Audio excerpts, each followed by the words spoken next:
So the first problem of the contest, Codeforces Round 918. This is a diff 4 contest. The first problem is odd one out. In the problem, we have been given three digits A, B, and C. Two of them are equal, and the third one is different from the other two. We have to find the value that occurs exactly one. So this is like a very simple group, a very simple method which you can do with some if-else conditions, and that's it. It just had to be done in big of one-time complexity. So one of the methods you can do here is just apply some if-else conditions, that if A is equal to B, then the answer is C. If A is equal to C, then answer is B. And if B and C are equal, then the answer is A. This is one of the ways you could have done. And the other thing you could have done is just store A, B, and C inside an array and sort the array. Basically, just doing this much. This is gonna be happening there. I just sorted the array, and after that, I had the three elements in sorted order. So I knew that the middle element would be equal to either this guy or this guy, and I just did it in this way. But you can ignore this. You can just do it either like this, and someone has written a very cool solution. Just do A's or B's or C. For those who know about XOR, would have already got it here. Um, but in just very simple if-else conditions, you can do it. Just compare the elements and print it in this way. So I think that everyone would have already got the solution, and we can move on to the next problem. Just say yes in the chat if you think I should go. In case if anybody has any doubt at any point, then feel free to ask it in the chat. Right. So here my solution is not the simplest one here. I just stored the elements in an array and sorted it. After that, I just compared the first two elements. In case if they are equal, then the answer is the last element, otherwise the first element. Yeah. For the XOR solution, okay, someone is asking for XOR solution. It is basically nothing but if you XOR two equal elements, let's say XOR 17 and 17, they will just get cancelled out. They will just become zero. If I do something like 17, or I have some digits only, so if I do 7 XOR 7, it will become zero. Let's say I do 7 XOR 5 XOR 7. The ones which are equal will still get cut off, and the one which is different will remain there. Now, how this happen is something you would have studied it in bit manipulation class, or if you don't know about it, you can just study about XOR. It is a very common thing, so you would find it very easily. Okay, let's look at the B problem. This is not quite Latin square. In the problem, we have been told that a Latin square is a 3 by 3 grid made up of letters A, B, and C, such that in each row the letters A, B, and C appear exactly once, and in the column the letter A, B, and C each appear once. So this is one of the examples of a Latin square, where in each row and in each column, all the A, B, and C are occurring exactly once. And we have been given a Latin square, but one of the letters is being replaced by a question mark, like this. One of the letters is being replaced by a question mark, and we have to tell what character should be coming in case of the Latin question mark. So this is the problem. I hope it is clear to everyone, and please confirm if it is clear to everyone. Meanwhile, someone asked that compare three elements in which question mark appears before of n. Yeah, you can do this. And here we know that n is just 3. The row and the columns are just 3. So it is also kind of constant time complexity. So yeah, what we can do here is, you have been given a 3 by 3 matrix, or maybe you call it as 3 by 3 array, where in every column A, B, and C, and in every row A, B, and C should be coming exactly once in any order. This is true for every row and every column. But at some place there is a question mark coming in, where it should have been either A, B, or C, so one of these three elements, and we have to tell which one should have been there. So yeah, there can be multiple ways of approaching it. Maybe someone says that I will find the question mark, and then I will check in the row which element is not coming here. This is one of the things someone can do. And one of the other things which someone can notice is in the latent square, A should be coming 3 times, B should come 3 times, and C should also come 3 times. So I know that what should be the ideal frequency of every element. I can just find out how many times A is coming, how many times B is coming, and how many times C is coming. The element which would be missing there, which would have been replaced by a question mark, would be coming 2 times, right? This is the second method. So these are the two methods you could have thought for solving this problem. So should we move on to the next problem? Like, I hope that this much logic is clear, and if this is enough. We look for the position row call which takes check out. Yeah, this is the first thing I said, that you can just find out the question mark, and once you find out the question mark, just check in the same row or in the same column that which element is missing. And the other thing you could have done is just find out the frequency of every element and check out which element is having a frequency less than expected. So that one would have been missing. And the frequency stuff is what I did. I just took the inputs and calculated the frequency of every element. And after that, I just checked out which element is having a frequency of only 2 and just printed it. The code might be looking a little bit complex, but in the description, I will be giving a simpler code. I will submit it again and will write a cleaner code. So let's move on to the next problem.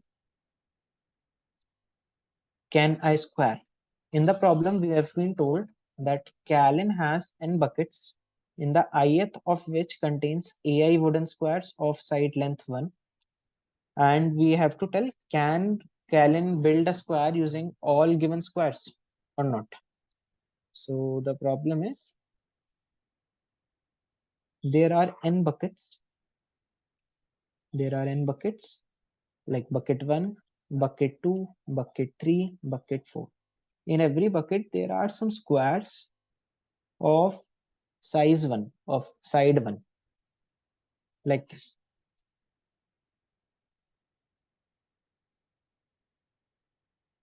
Something like this. There are some buckets, and every bucket has some squares. The ith bucket has ai number of squares. And we have to tell, if we use all of the squares we have here, can we build a square? Like, can we build a square of any size, but all the squares which I have of length 1, for now I will be calling all of them as unit square. All these unit squares should be utilized. Does each element of the array can be initialized as 0? Okay, so someone is asking, if I declare something like int arrn equal to 0, what will it do? So it will just create an array of size n and initialize all those elements in the array with 0. Fine. Okay, let's come back to the problem. Here you had to notice one thing in this problem. First of all, please confirm if the problem is clear to everyone or not. Say yes or no in the chat, whether it is clear or not.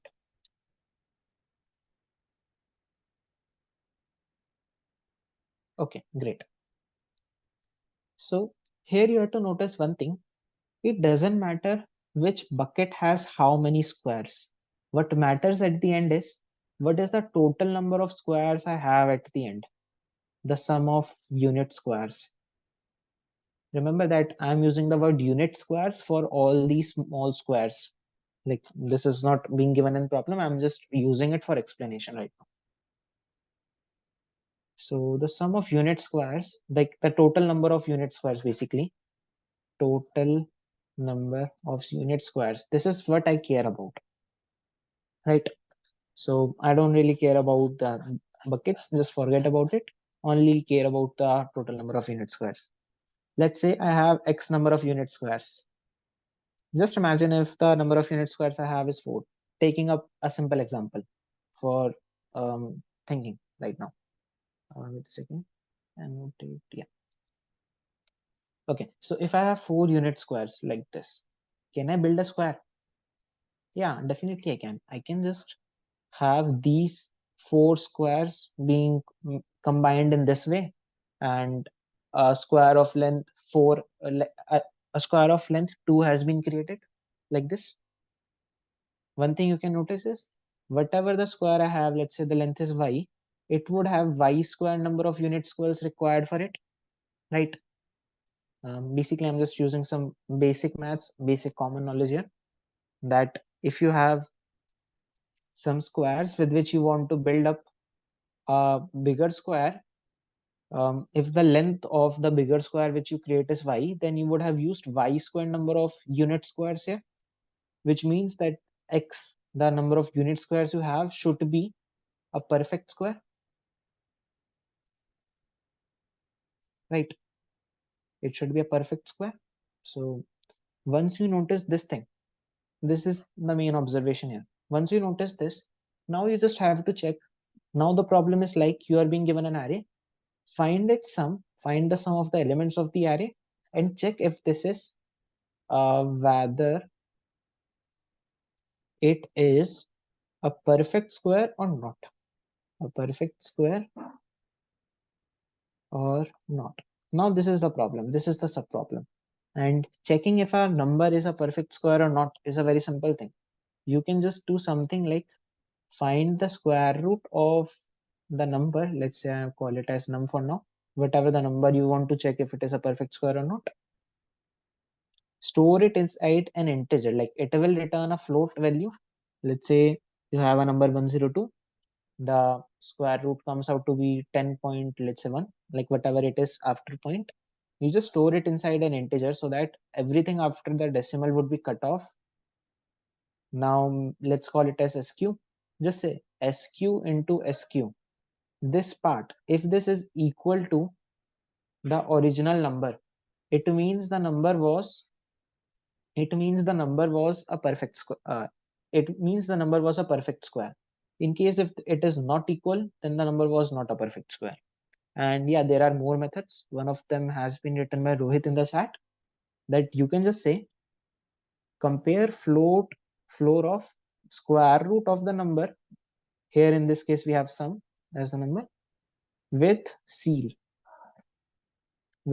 of square root of num. Just compare these. If these two are equal, it means the number is a perfect square, otherwise no. So like this is one of the way you can just check out. There are more methods.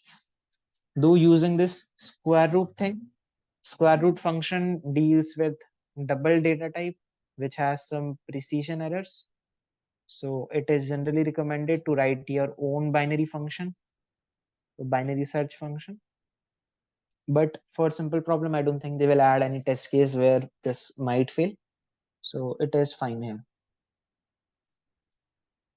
Someone has given, I will look at your code later on, but one thing I can see is that you have not used long here. I think that long was required in this problem. Today I got wrong summation when I used accumulate for sum instead of traversal. Actually, if you use, someone said that he used accumulate function for finding the sum instead of traversal and got a wrong answer. It can happen in case if you, like the first parameter is the starting position, the second parameter is the ending position, and the third parameter is the initial value. If you pass just 0, in that case it will take it as int and it might get overflown. So it is better to pass 0 LL, which is nothing but a long integer.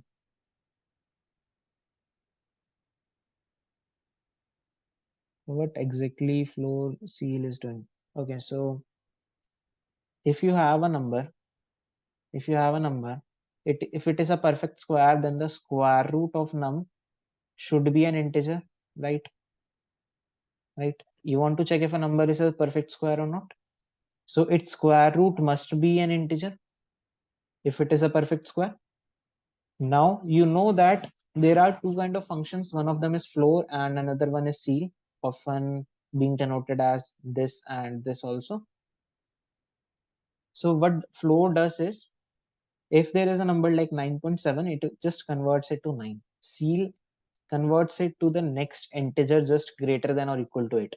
So if there is a number like 9, the seal of 9 would be 9 and the floor of 9 would also be 9. But if there is some number like 9.7 or any decimal number, which is not a perfect, like which is not an integer, the seal would become bigger and the floor would be smaller. So floor and seal would be different. What happens to 9.5? If the number is 9.5, doing seal of it will make it 10. Doing floor of it will make it 9. Both of these would be different. But if this was an integer, the floor and seal would be equal. And you can study about it. Like it is available on internet very easily. You can find some articles of various websites regarding it. You can create your own square root function by writing up a binary search code. And you would have studied about it in binary search. If you have not studied about it, then you can study about it. It is also available on internet.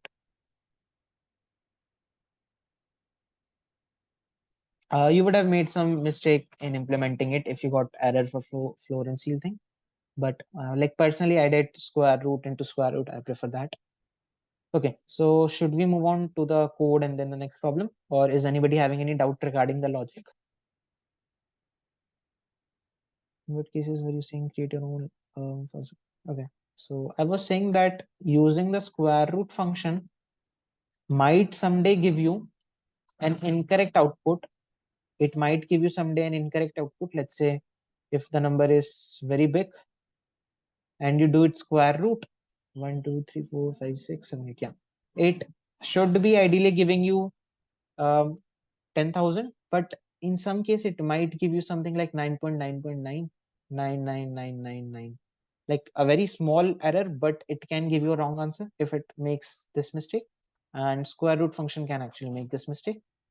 So it is generally recommended to create your own binary search function to like your own function.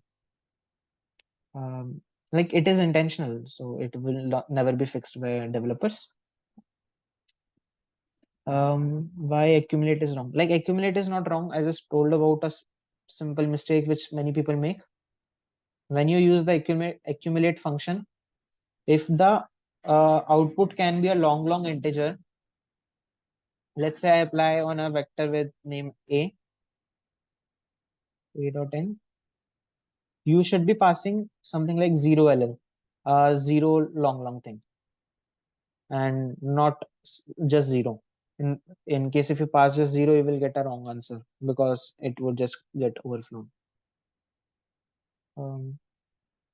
I have not, n is not greater than 2 into 10 raised to the power 5, but the sum of the elements can be greater. Look at the problem carefully.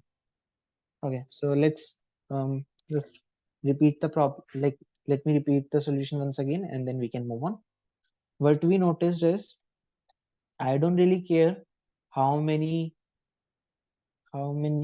squares are there inside any bucket. What I really had to do at the end is just mix up all the squares. So I only cared about the sum of or the total number of squares.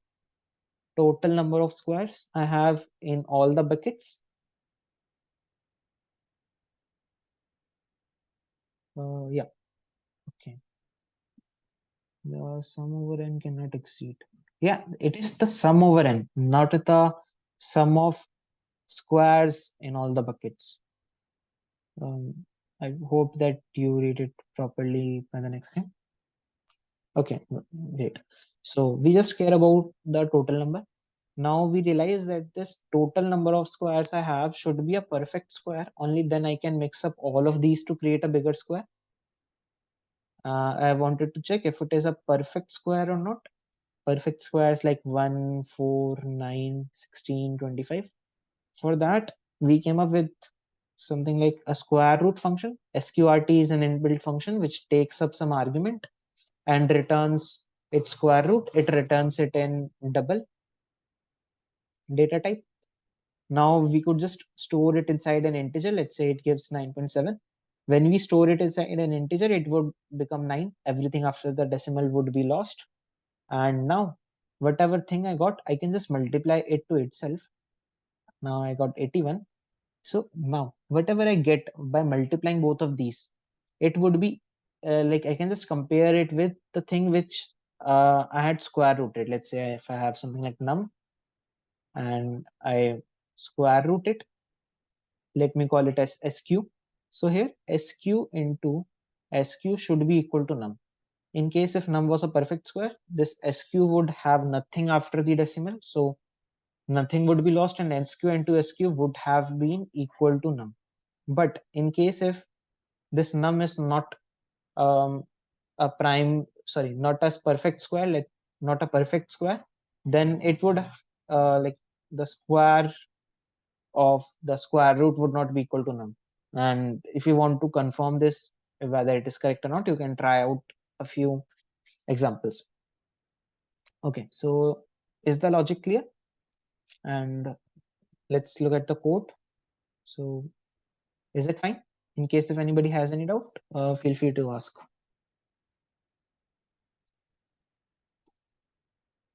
So here what we do is, first of all, take the inputs. While taking inputs, I calculated the sum. From the sum, I found the square root of it. And remember that the sum can be a long integer. So remember to use the long keyword here. And after that, I just check that, hey, in case if the square of the square root is equal to sum, then print yes, otherwise print no. And that's it. So is it fine? Should we move on? Why 1L? 1LL? Okay. So this is just to make sure that like SQ is an integer, SQ is also an integer. The product can be greater than 1e9. It might not fit inside an integer. So to overflow, like to avoid overflow, I have been first of all multiplying it with a long integer. This 1LL is a long integer. Okay, great. So let's see the D problem now. In the D problem, it says that Lyra was bored and decided to make a simple language using the 5 letters A, B, C, D, E. There are two types of letters: vowels, the letters A and D, which are represented by V, and the consonants, which are represented by C. There are two types of syllables in the language, CV and CVC. For example, there are some examples.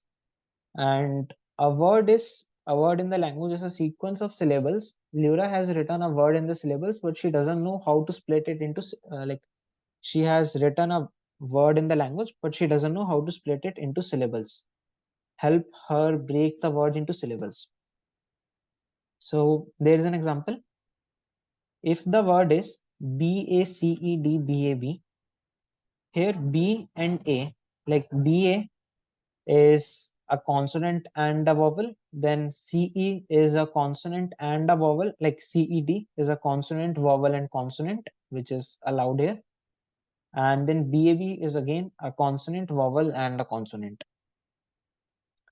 And this is how we can rewrite it with like in the form of syllables.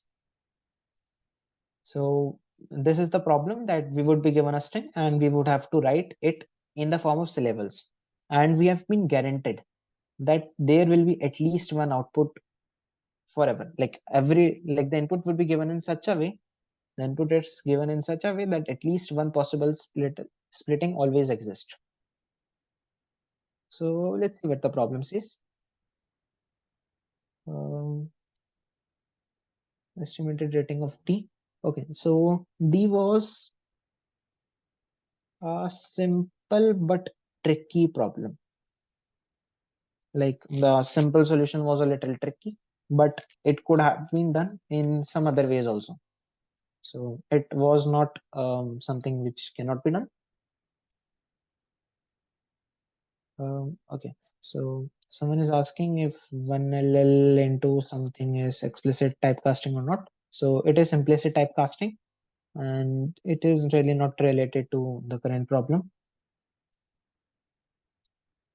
So what we will be having is a string in this problem, like BAC, BACET, CED, BAB, like this. And we would have to convert it into some syllables which are dot separated like this. The whole word has to be split into some dot separated syllables. Like in this example, the syllables can be BA, CED, DAB, right? And we have been guaranteed that at least one way of splitting this word into syllables is definitely possible. Now, one thing which you had to observe here is a vowel always comes after a consonant. If there is a vowel coming at any point, the previous element must be a consonant, right? Yeah, consonant. The previous element must be a consonant. I don't know what might come after it. Like obviously a consonant would definitely come here, but I don't know if a dot comes here or not. In some case you might have a CV and then dot, or in some cases you might have a CVC and then dot. But you definitely know that hey, before a vowel, a dot definitely comes. And if it is not the first time, if it is not the first syllable of the word, then a dot would have come before the C, right? This is the thing you have to observe. In case if you didn't observe it, I hope you can now see this observation that in both the kind of syllables, CVC or CV, the vowel is coming only after a consonant, right? Vowel is coming only after a consonant, and before the consonant, there can be no any other character in this syllable, in the syllable. So a dot must have come unless this is the first element of the word, unless this is the first syllable of the word, right? Does this thing make sense or not? Yes or no? I will take example, but tell me about this. That can you see this in the problem or not? That a vowel is always coming after a consonant. Okay, let me explain this once again. In the problem, did you understand the problem? First of all, tell me that did you understand the problem? Okay. Can you repeat one more time? Uh, okay, let me explain the problem again. You are being given some string, let's say string str, which can be something like this. We are being told in the problem that there are syllables, which there are two kind of syllables. What first of all, what are syllables? A word is nothing but a group of some syllables. Syllable is a word where a combination of a few characters here dot separated. So the word must contain either a consonant followed by a variable or a consonant followed by a variable followed by a consonant in a syllable, either this thing or this thing. And we are being given a string which we have to convert, in which we have to add up a few dots in between and convert it into something like this BAC EDBAB can be converted in this way.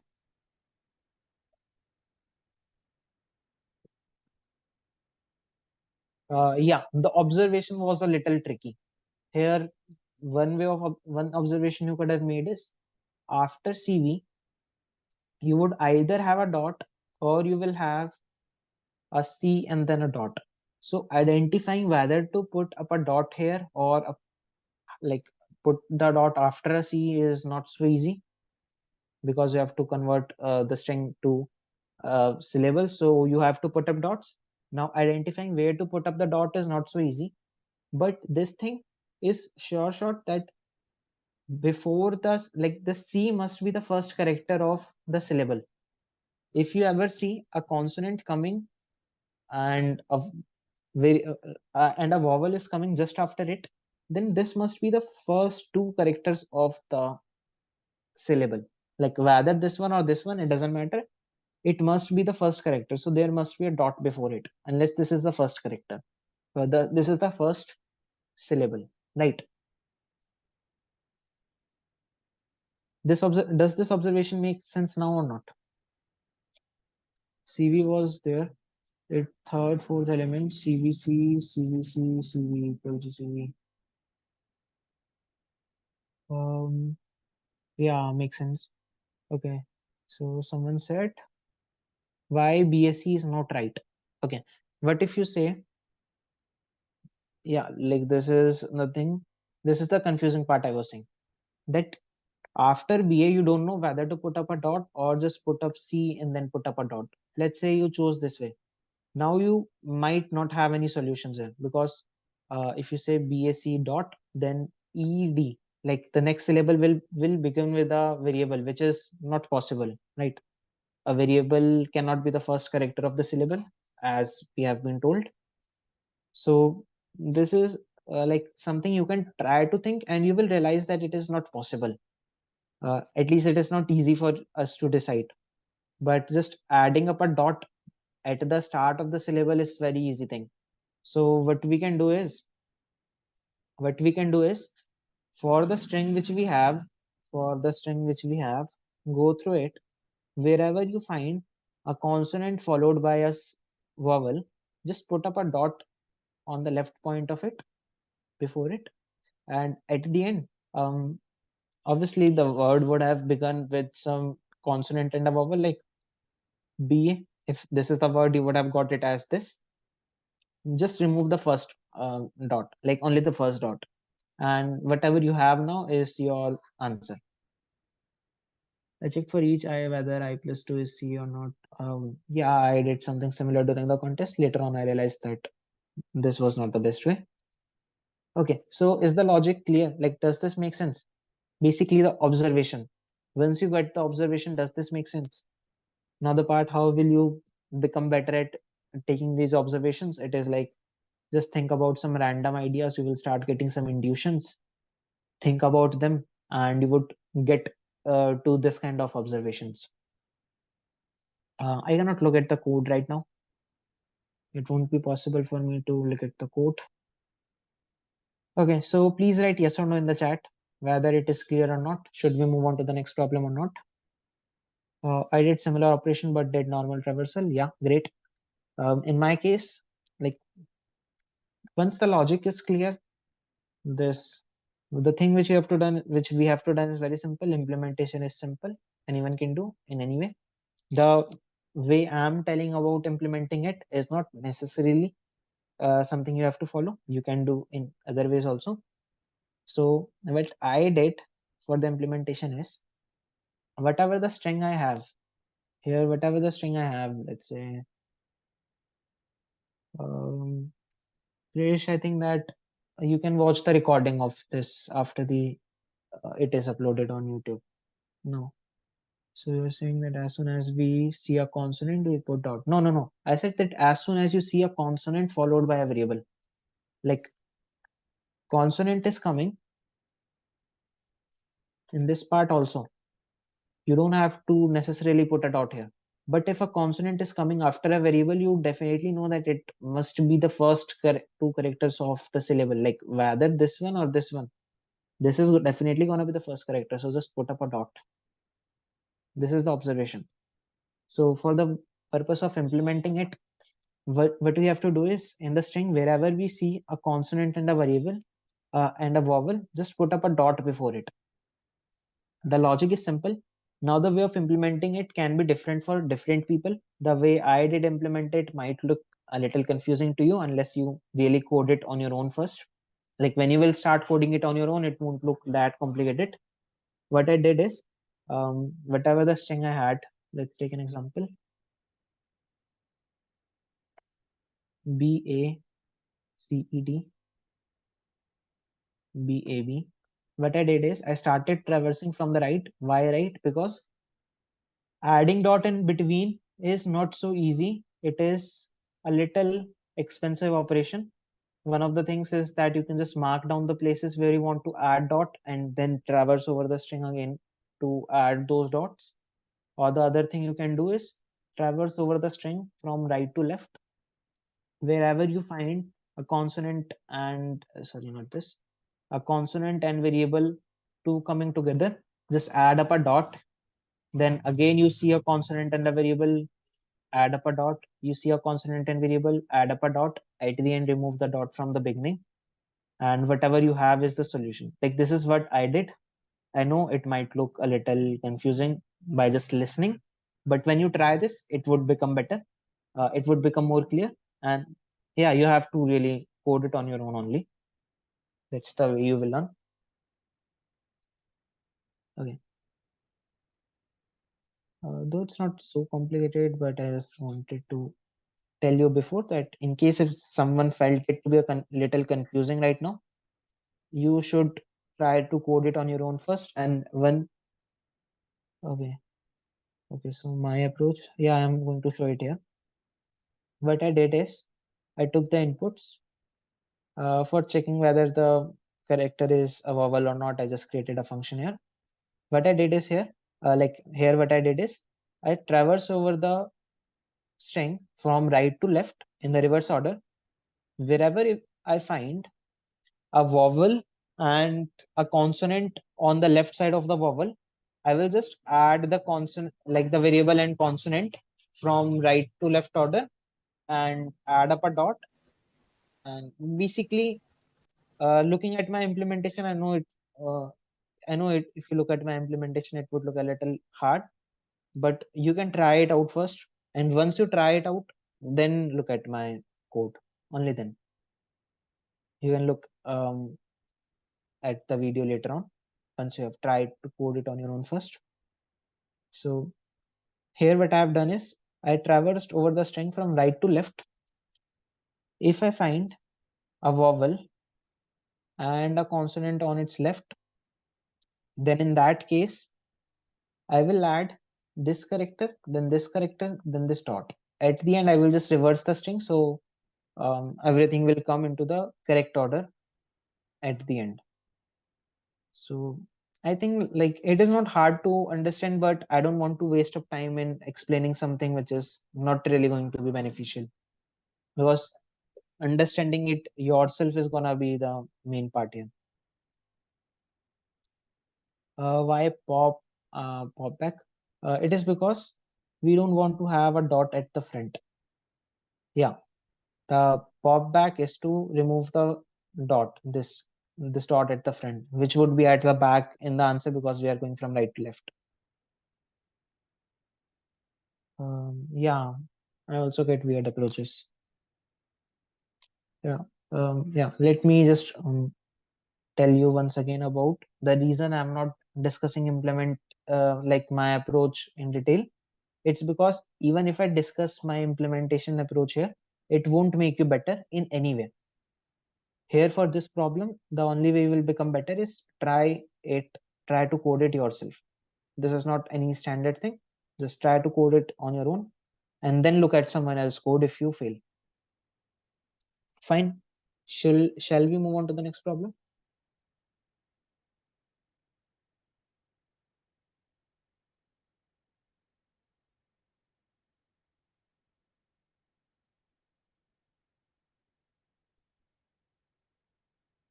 Okay, great.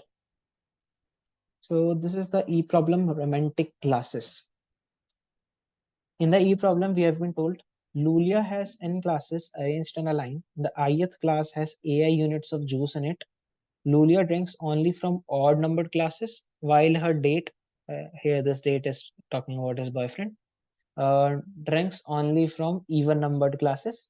To impress her date, Lulia wants to find a contiguous subarray of classes such that both Lulia and date will have the same amount of juice in total. So it is like there is some array. Move it. Yeah, there is some array. In this array, the elements on the odd indices, Lulia drinks only from these odd indexed elements. Yeah, and her date can drink only from the even numbered glasses. The glasses at the even numbered index. Fine. What Lulia wants is she wants to find if there is any subarray in which the juice which Lulia gets is equal to the juice which her date gets. This is what we have to tell. Is the problem clear? Like quite straightforward? Say yes or no, whether the problem is clear or not. Quite straightforward it is that there is an array. You want to find a sub-array. Like more formally, you can say that you have been given an array. You want to find if there is any sub-array in this array where the sum of odd indexed elements is equal to sum of even indexed elements. That's it. That's what the problem says. Like we have to find if there is any subarray or not, like this. Now, there is one tricky thing which we can do. Like, first of all, the thing you should be doing here is try to solve it with some approach which comes to your mind. Like you might realize that binary search doesn't make sense here. You can use a sliding window, but what will you do with a sliding window? So yeah, it also fails here. You can use 2 pointers, but what will you do with 2 pointers here? Yeah, again it fails here.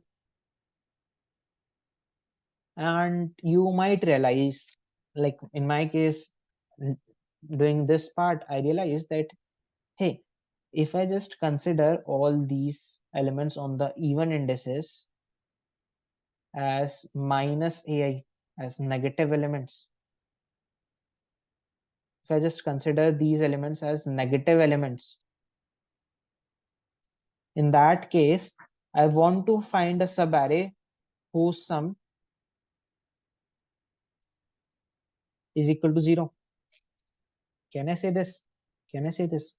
If I have an array A0, A1, A2, A3, A4, or maybe let me use one based indexing here, A1, A2, A3, A4, A5. I wanted to find some subarray where the sum of odd or the even index is equal to the sum of odd indexed elements. Can I say that it is quite equivalent? Like since basically just convert this as A3 minus A2 minus A4 equal to 0. So if I just replace all the even indexed elements by negative of their values, like A2 being replaced by minus A2, A4 being replaced by minus A4, now the problem has got converted into, like now let me call this as, if this is the array A, let's say this was the array A where I had A1, A2, A3, A4, and so on. I will say that I have an array A dash in which the elements are A1, negative A2, A3, negative A4, and so on. So now what I want to do in this array A dash is find any subarray, whose sum is equal to 0. Right? This is what I want to do. Does this make sense? Does this thing make sense? For some track in the time constraint. Yeah, you can do it in big O of n square quite easily, like just check out all the subarrays. But if you notice this thing, if you had noticed this part, that what you want for a subarray is the sum of the even elements to be equal to odd elements. From there, you could have got this idea, from where you could have just created another array A dash, in which now the thing which you want to do is very simple. You just want to find if there is any subarray whose sum is equal to 0 or whose sum is equal to 0 in this array A dash. And now finding whether there exists a subarray with sum equal to 0 or not. This question is very easy. This is a standard problem. This is a standard problem. You can even search about it on internet. Now, I won't really discuss about everything related to this problem. This is fairly easy and is available on internet very easily. You can practice a lot of its approaches. I would directly talk about what we have to do here. No, it's not Kadani's algorithm. Yeah. So what we do here, like for this kind of problem, is just say, maybe just notice this part. If there is any subarray whose sum is equal to 0, then the sum of the elements still here would be equal to the sum of elements still here, right? The sum of elements till this point would be equal to the sum of elements till there because this part is a 0, right? Right? If this subarray has a sum equal to 0, let's say if there is any subarray whose sum is equal to 0, in that case, there will be some prefix whose sum would be, just imagine if the sum is p, then the sum of prefix till here would also be equal to p. And it is actually in the other way also. If there are any two prefixes with the sum equal, the sum of any two prefixes is equal, then there would be some subarray, whose sum is equal to 0, right? So in a nutshell, what we can do here is just find all the prefix sums, and check if there is any duplicate value or not. Check if there is any duplicate value or not.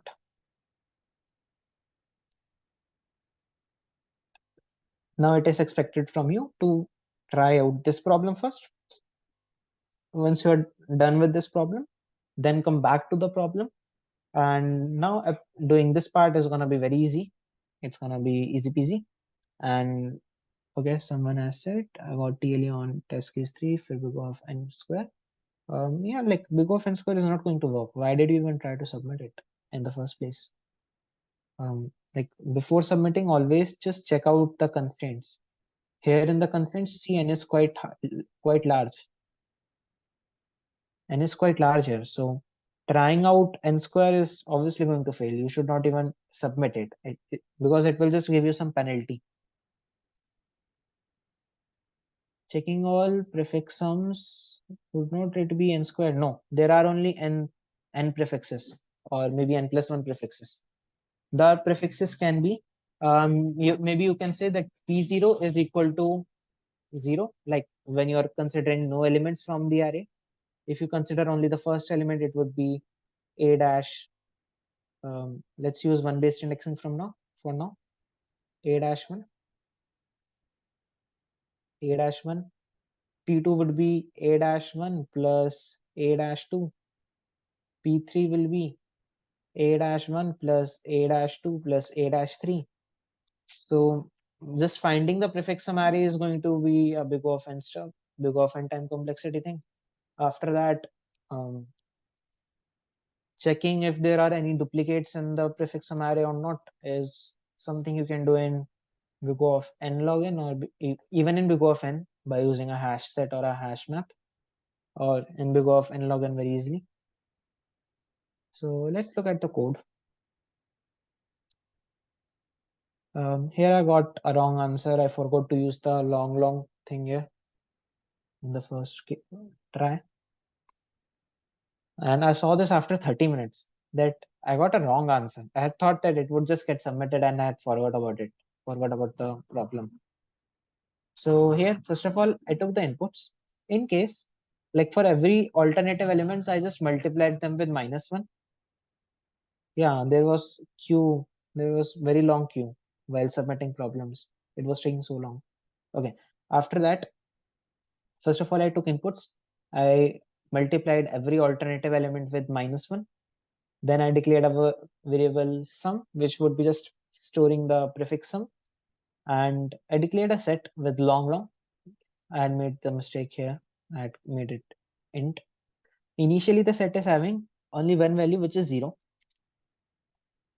After that, I'm going for all the elements in the array, adding it to the prefix, then just checking if there is any prefix, like any prefix sum till now with the same sum. In case if there is, like, it would go inside this condition. If you don't know about set, then study about it first, or maybe you can just check out some GFG articles. In case if the element is present in the set, then just print yes. Otherwise, it would come to this line. It would just add the current sum to the set and just do it in this way. Now it is a little bit optimized version of what I had said here. I've just eliminated the redundant part from this. But you can just write like this one also. It would also pass.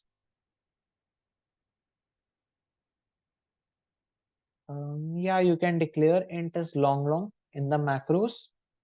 It can protect you from wrong answers, like this kind of silly mistakes. But at least for unrated contest or while practicing, I would not avoid, I would not encourage you to use the macro.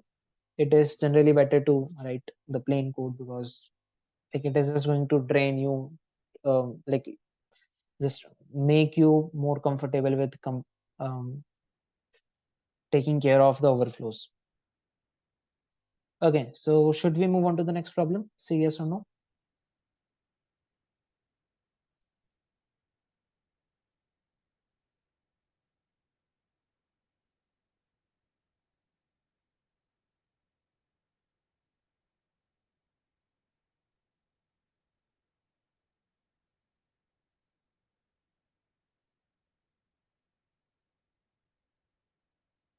Okay, great, great. Okay, let's move on to the next problem then.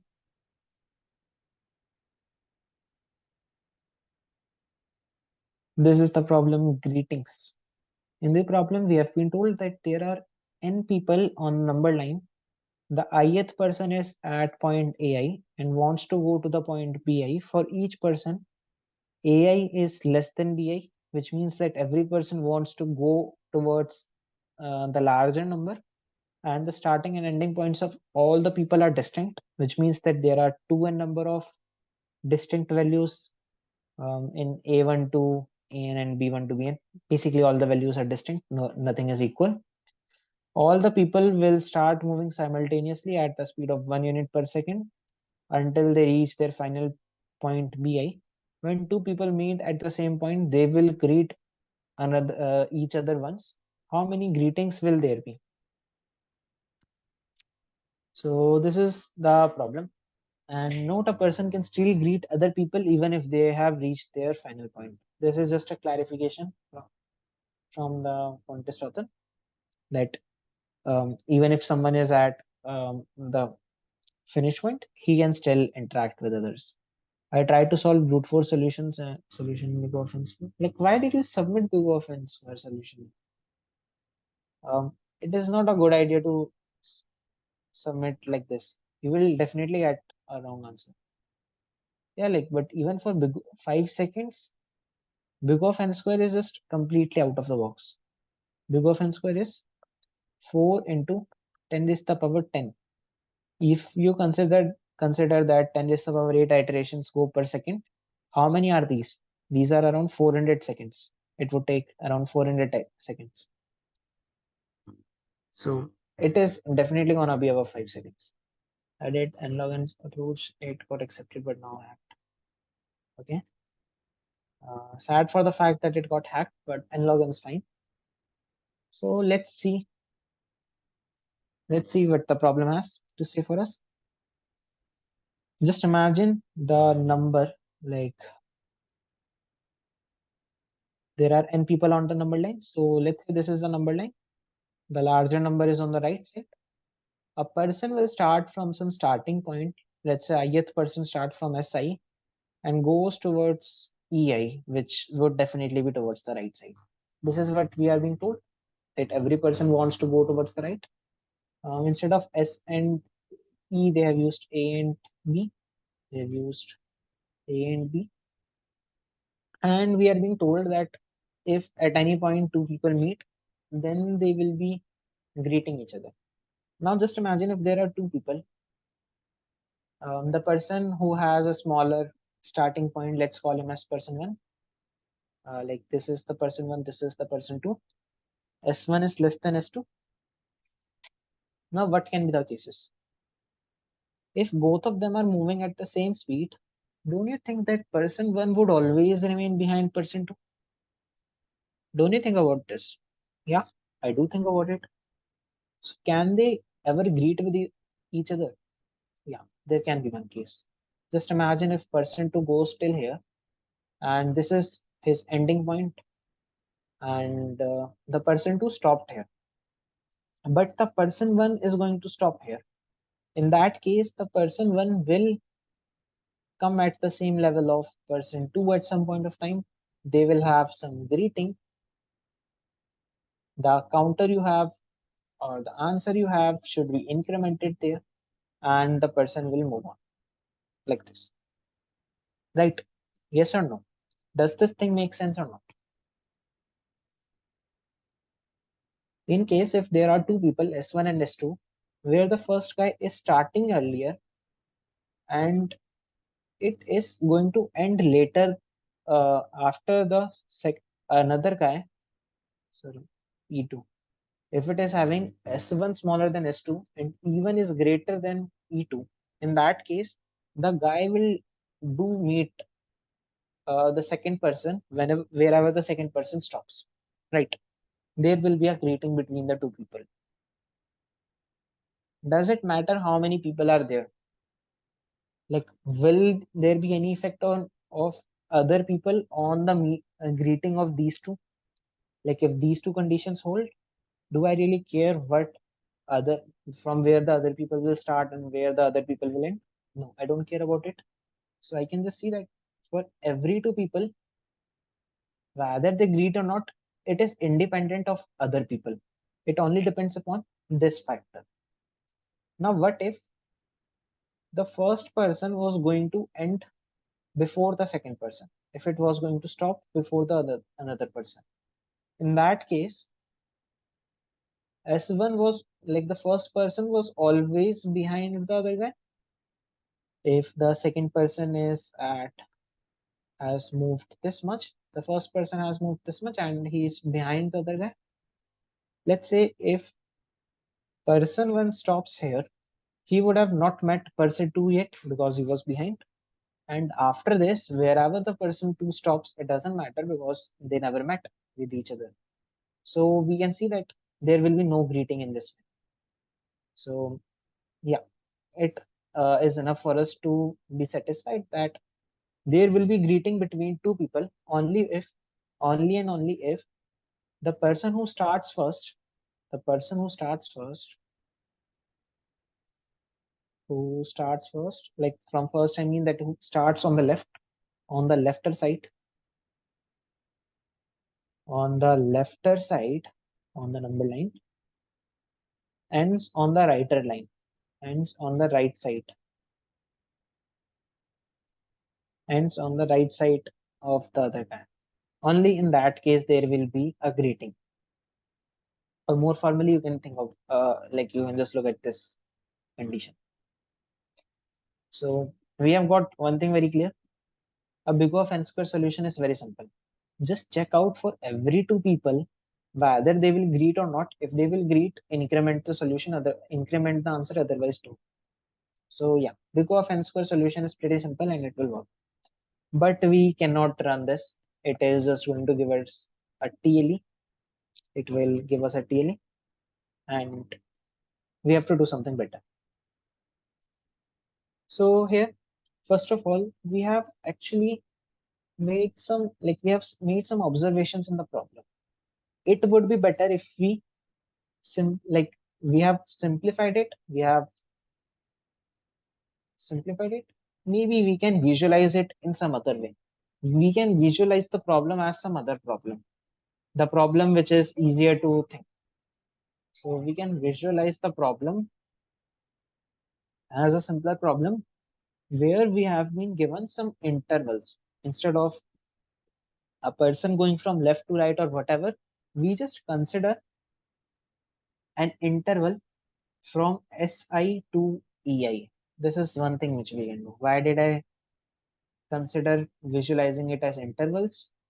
It is because I felt myself to be more comfortable with this kind of visualization. In case if you feel it to be some other way, you can visualize it in some other way. The point is we should be utilizing the observation we have made. So here we can just think of it as a list of intervals. We have a list of intervals starting from Si, or call it as Ai and Bi as given in problem, Ai and Bi. And we want to find out how many pairs of intervals are there such that one of the intervals, one of the intervals is completely containing the other one. This is what we want to find out. Or in simple words, for every interval, we want to find out how many intervals will it contain. How many intervals will it contain inside itself. So does this make sense? Does this new problem make sense? Does this sub problem make sense? Yes or no? Like we have just made the problem simpler. Now what to do? Like it is a little, it is quite a lot easier now. And this is some sort of, like, at least it looks like a standard problem, but I don't know if it is a standard problem or not. No, it should be a full interval. Like the whole interval should be inside it, because we saw that the starting point should come before the ending point, and the ending point should come after the ending point of the other interval, right? So can I say that if I have a lot of intervals, if I have a list of intervals and I have to do something on it, it is definitely easier, at least to visualize, if I just sort all of these intervals. If I had some interval like this one also, like in whatever way I am being given in the list, I will just sort them on the basis of their starting points. This is something which makes sense. Sorting is not going to make anything worse, so just sort it. Now you will have the AI. Okay, before sorting, maybe do one thing, club up both of these together. So for the ith person, you will have something like AI and you will have BI together. Everything is together. Maybe you can ignore I, but both these elements should be together. Let's say you call CI to be like this. Just imagine you call CI to be AI, comma BI. Now sort this in such a way that CI, comma CI0 is an ascending order. It is in ascending order.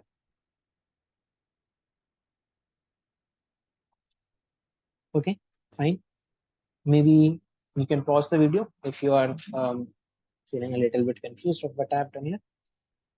After this, once all the intervals are sorted, for the ith interval, you know that all the intervals from I plus 1 till n minus 1, in case of zero-based indexing, will have a CI0 value, or maybe for all the j which will be in these values.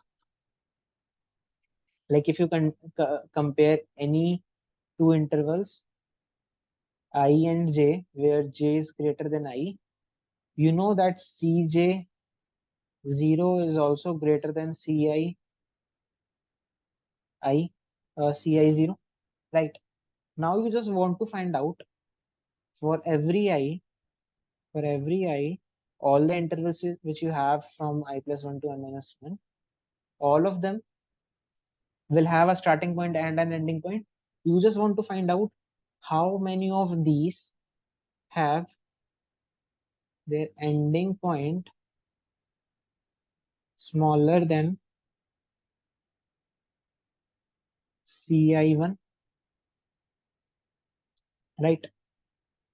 For every index I, like for the ith interval, you know that you have sorted the intervals in such a way that Ci0 is in ascending order. So for all of these, for C of I plus 1, 0. For I plus 1, 0, it would be greater. Now you just want to find out among these intervals, how many of these are having their C of, let me call the interval J from them, such that C of J1 is smaller than C of I1. You just want to find out this thing. Now, there can be some ways like segment tree, Fenwick tree also, but one of the ways which I used, and I think it is quite simple, is use an ordered set. Use an ordered set. No, for binary search, it would be a little hard because for every I, you have to find out how many elements are there. After that, you want to shift this I to the next element. Now the next element would be your new I. So you would have to make some like changes. You would have to now consider this part from I plus 2 to n minus 1. So using something like an ordered set can do it very efficiently. It can work in loop of n log n.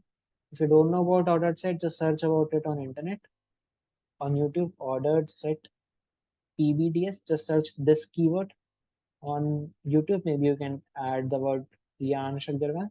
You will get a video. He has made up a video. I personally learned about this from his video, so I would say that it was pretty good. But you can check out some other videos also if you want. Yeah. So for doing this task, you can look for ordered set. Now, if you are someone who is actually attempting the problem and is having somewhat good logical skills, good enough to solve this, mm, this much hints and intuition is enough. Like now you are ready, good to go to solve the problem. And in case if you're not able to implement it on your own, then you can look at my solution. Now, I would just go through with the solution in a brief. So for using the ordered set, you have to add some lines of code like this one I have added so that I can use ordered set. Like we add this line to use a set, a vector, a map, this kind of things. You have to add these header and namespace for using ordered set. I created an array, a 2D array in which I just stored out the starting and ending point for all the people and took the inputs, then just sorted the people. After that, I stored all the ending points inside an ordered set. Here we wanted to find out how many ending points are smaller than CI1. So basically what we could have done is we could have stored the C of J1 for all J in this range inside an ordered set, and using the ordered set we can just find out how many elements are smaller than some input. Let's say if you have an ordered set with name st, it does have a function order of key, with the help of which we can actually find out how many elements are smaller, greater or equal to smaller, or smaller than equal, or greater than equal to whatever key which we pass here. There is a function order of key. Like if you watch the video, you will get it. You will understand about it. So we can just use the ordered set for every index for finding out how many elements are smaller than AI1. And after that, just erase that element from the ordered set so that it doesn't interfere with others. I think that this much explanation, intuition should be enough. Now you're good to go to try it on your own and try it out on your own, and you will find my code, like you will find my code in description. You can check it out for some help in case if you are not able to do it. The data structures I ordered set which can be used, and yeah, there are some more like ordered set. Other than ordered set, there are some ones like segment tree. Like it is not present in any header, but you can just copy paste the code from GitHub and use it. Segment tree. Similarly, Fenwick tree. Like segment tree is good enough for now. You can ignore Fenwick tree. So this is the main one. Though there are more templates, but this is the important one, I guess, for you right now. Okay, so should we move on to the next problem? Yes or no? You have to sorted list of VIs and binding search and VI is equal to. Yeah, the method is correct, but removing the element from the array B, I don't think you can do it very efficiently. Like, I'm not sure how will you remove an element from from an array efficiently. And that's the main reason why we are using a multi-set. Sorry, that's the main reason we are using. Okay, you used Python. Maybe Python. I don't really know how does like how did it go in Python. Yeah, like I don't know about Python properly. Okay, so let's move on to the G problem. This is a standard variation, like not a standard, yeah, kind of standard variation of a very well-known technique, that is the extra. In the problem, we have been told that all of Slavic's friends are planning to travel from the place where they live to a party using bikes, and they all have bike except Slavic. There are n cities through which they can travel. They all live in city 1 and want to go to the party located in city n. The map of cities can be seen as an undirected graph with n nodes and m edges. Hi connects cities ui and vi and has a length of wi. Slavic doesn't have a bike, but he has money. Okay, so from till now, they just told that there is some undirected graph. Slavic is in city 1 and he wants to go to city n. And in the next part, it tells that Slavic doesn't have a bike, but he has a lot of money. To whichever city he goes, he can buy a bike. And the bike in the ith city has a slowness factor of SI. And what this does is when Slavic uses the bike from the city, let's say J, if Slavic uses the bike of city J and moves through any edge of, let's say, weight Wi, then the time it would take is going to be equal to Wi into Sj. Basically, there is a graph. Let's say between two nodes, there is an edge with the weight, let me call it Wi, and Slavic has a bike with slowness vector, let's say SF. Then the time it would take to go from one node to another node through this edge with a bike having slowness factor as SF is going to be equal to Wt into SF. And Slavic doesn't really care about money. He has a lot of money. He's very rich. He can buy a lot of bike, but he doesn't want to spend a lot of time while traveling through bike. So he wants you to find the shortest amount of time required for Slavic to travel from city 1 to city n. And he cannot travel without a bike. It is guaranteed that it is possible for Slavic to go to any city from city 1. Basically, they are just making sure we don't really worry about whether solution is possible or not. They have guaranteed that solution is definitely possible. So in a nutshell, the problem is there is a graph. Slavic is initially at the city 1. He wants to go to city n, in this case n is equal to 4, or maybe n is equal to,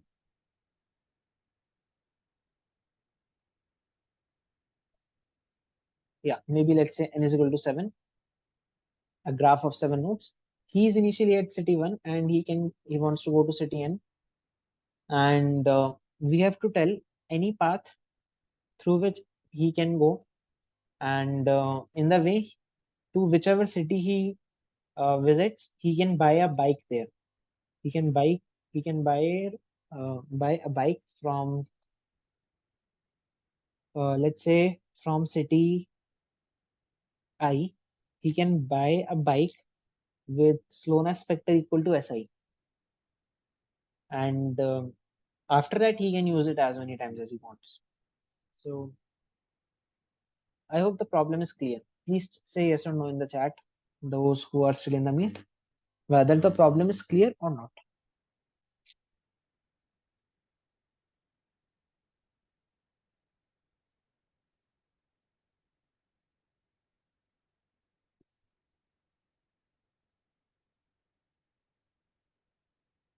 The problem didn't really look very clear to me at the first glance because I had a doubt.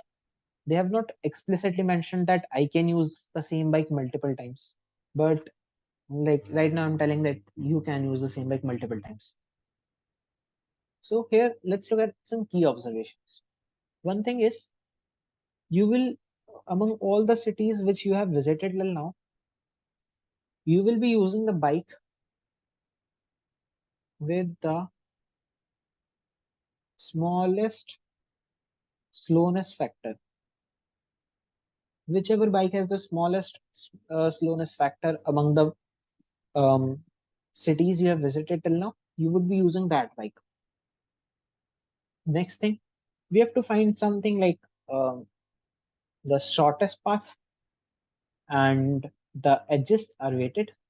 The time for going from one node to another node does vary. So yeah, it does give us some good intuition for Dijkstra algorithm. There are some more algorithms for finding shortest path, but here, according to the constraints, the extra is the only one you can think about applying. Like you can try to think about Bellman Ford, but you will realize that it cannot be applied here. In normal Dijkstra algorithm, what we generally have is in normal Dijkstra algorithm, what we generally have is um, just the city which matters. Like we know the source node, we know the end node where we want to reach. Now in the middle, we just have some city. So we just create something like a distance array for the city and some visited array for the city. But this case is different. Here, reaching the city is not the only thing. Like you can reach to the node for either like this or like this, right? You might reach to the place in both of the time, like in both these routes, you might reach there in same time, but you might have different bikes at the end when you reach to the city 4. And if you have different bikes, the way ahead, like the way after, um, the amount of time you need after the node 4 or the city 4 can vary. And actually, it will vary. If you have different bikes with different slowness factor, it will vary. So we know that city is not the only thing which we have to store. City is not the only thing which we have to store as a state. We do care about the bike also. So we have to store something related to bike. One of the things which you can think of storing is the slowness factor of the bike. But here you can like realize that if you just store the slowness factor, then the time complexity can go very high. It can go very high because there is like no boundation on it. But if you just store the index, the city from which you bought the bike, which would be from 1 to n, there has some limitation now. In that case, the number of states would be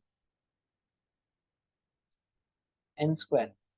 If you just store the slowness factor of the bike, in that case, it would be 1000 n, which can be problematic. But if you just store the city from which you bought the bike, the index of the city, in that case, the number of states will be big of n square. Okay, so someone said in the extra algorithm, the weights are fixed, but in a problem, weights are varying. So how do we modify it? Yeah, like in the extra algorithm, we know that from a city 1 to city 2, the weight is fixed, right? Here, it is not fixed in this case. That's why we know that only remembering the city, only having something like dist city equal to the distance till now is not going to work. Because for reaching the same city, there can be different paths. In different paths, you can have different bikes at the end. So storing the city where we have reached along with the bike with which we came here, storing both these things can now tell you that hey, now the weight, like now the weight of the edge is fixed for any city it can reach from here. Like now this thing is fixed. Earlier it was not fixed in this problem, right? So here we will, yeah, we are sort of using dynamic programming. Like even in Dijkstra, maybe we don't realize, but we are like using dynamic programming everywhere. Everywhere we use dynamic programming. So this is also like you can relate it with dynamic programming. I didn't really want to use the word here because some people just get confused whenever they hear the word DP. So basically, you can just relate it with DP also if you are comfortable with it. We are having n square states here. That the state which we have reached from the city 1 while going to city n, the state which we have, the city which we have reached, and the index of the bike which we have obtained till now, having the smallest slowness factor. And we want to go from here to city n, right? Now, from this city, we know that we can go only to the cities with which we have an edge. And for every edge, we know what will be the weight while going from this city to the next city. And let's say you go from city 1, you had a bike 1, you went to city 2. Now in city 2, you can buy the bike 2. So which bike will you have with you? You will have the bike which has a smaller slowness factor. Like you can just maintain all these things if you truly have like if you know about Dijkstra algorithm, if you have practiced some problems, it is not hard now. You just have to implement Dijkstra and make some small modifications. It is like this much intuition should be good enough for trying out giving an honest attempt here. Let's see if there is any more complications or not. And like yeah, we are being given the slowness factor of the bikes of every city also. So we will start from the distance of city 0 with bike 0, like just taking everything in zero based indexing right now, would be equal to 0. We will just push this in our priority queue. We will just push in our priority queue 0 comma 0 comma 0. This 0 is the distance, city, bike. After that, for every transition, what we will do is from city 1 and bike 1, we already know how much time it took to reach here. From here, if we want to go to city 2, we know about the weight, we know about the bike 1, like the slowness factor of bike 1. So we can just say that the time it would take to go from here to there is gonna be equal to weight into slowness factor of bike 1, whatever name you gave for the area of slowness factor. And once you reach to this once you reach to this city, you will have some new bike. The new bike might be bike 1 or it might be the new bike you buy there, like whichever bike has the smaller slowness factor, just put up that value at this place, and this is your new state. Now there can be n different cities, there can be n different bikes, so there are n square states. And since we are using a priority queue, we can have the solution in n squared log n. Since n is equal to 1000, it should be something like 1e6 into 32, which is somewhere around 3e7, which can pass. And like it, since we have 4 seconds time limit, it should very easily pass now. If the time limit was smaller, then it could have got some complications. Like let me see how much time it took in my case. It took 31 microseconds, 31 milliseconds. So yeah, it passed very easily. Okay, so should we move on to the code part? Say yes or no. Or do you have any doubts? Like I'm not expecting that you would have got the solution directly. You definitely need to give an honest attempt now. Okay, hey, after this session, I have a doubt in debugging math, which is same as so but it shows silly. Okay, you can show me your approach after the session. Now let's look at the code. I think that I have discussed everything in the problem now. Yeah. So what I did here is, one of the things is just defined int long because I didn't want to take any risk for overflow. Yeah, like this is something I don't really recommend, but I did it because I didn't want to get a penalty here. Though it is generally recommended not to use long unless you have to use it everywhere. Like in my case, I had to use it here, here, here. It would just become a lot messy, so I opted to like in here. Okay, first of all, taking the inputs, converted one based indexing into zero based indexing, then took up another input for the slowness factor. After that, since I have to use the Dijkstra algorithm, created the distance array, visited array, a priority queue. In the priority queue, I will be having three things: the distance till now, city, and the index of the bike, like the bike which I'm using. And initially, I'm just pushing, I'm at the city 0 with the bike 0. So the distance till here is 0. I'm just push it inside the priority queue. As long as the priority queue is not empty, just pop out the top city and just take out city and bike. If you want, you can store the thing at the index 0 also, but it is not really required because it you can access it. You can access it with dist city bike. So I didn't store it anywhere. After that, I said that hey, in case if the city is n-1, basically I've reached the last city.